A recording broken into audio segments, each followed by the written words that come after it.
Hello guys, and welcome back to another episode of Star Wars Lore with us. Today we're going to be talking about what is the deal with Inquisitors. But before we begin, please be sure to like this video to get more views, and please be sure to subscribe to us so you never miss another lore video. So, what are Inquisitors, and why are they appearing in the new Obi-Wan TV show?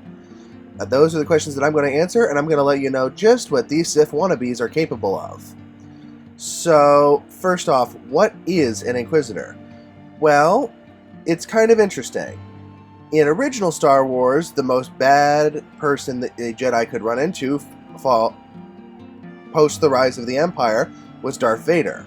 However, as Disney started to expand out the canon lore and we had other Jedi such as Ezra and Kanan, it became a bit of an interesting contention. We couldn't have Darth Vader hunt them down because he would just win because he's Darth Vader. So, ultimately the idea was that the Empire thought that Darth Vader's time was too valuable and he should only be deployed on the most challenging of missions or most needed of situations. This ultimately led to the formation of the Inquisitors. These were Force-sensitive individuals that proved their absolute loyalty to Emperor Palpatine and the dark side, and were rewarded as being hunters of Jedi and other Force-sensitive people. There weren't a great number of Inquisitors. I think there were only around 12 to 20 of them at any given time. However, they were proficient enough to help keep any resistance of Force sensitives from popping up for nearly 20 years. So then the question becomes, why are these Darth Vader wannabes hunting Obi-Wan? And the answer is, because more than likely that's the job they were given.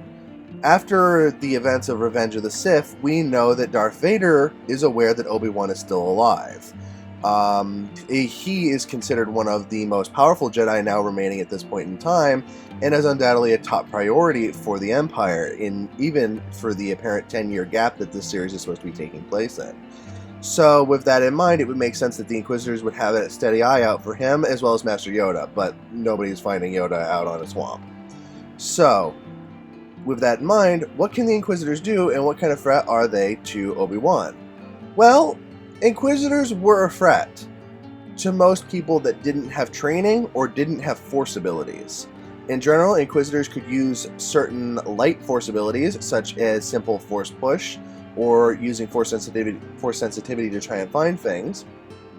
They were also skilled in using lightsaber combat in a modified sense. Their lightsabers usually were dual-handled, similar to Darth Maul's, but rotated on an axis, allowing it to spin around on its own.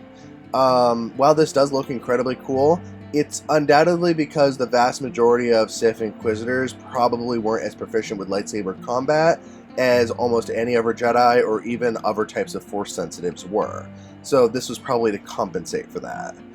In addition, we know that some of the Inquisitors had species-specific abilities, such as great strength. Others used technology to their advantage, such as spy droids, in order to try and find their targets. In general, the Inquisitors were a lethal force and could be very terrifying to the average person. However, it is worth noting their level of skill, while dangerous, especially in number, would not have been the worst thing for Obi-Wan. Their biggest threat to Obi-Wan will be the fact that Obi-Wan will not be able to use the majority of his Force powers or training, as he wishes to remain secret. With that thought in mind, it's going to be very interesting to see these characters try and hunt down the infamous Jedi. But that's all I have on Inquisitors for now. If you want a more detailed history on the Inquisitors, that video should be coming out soon.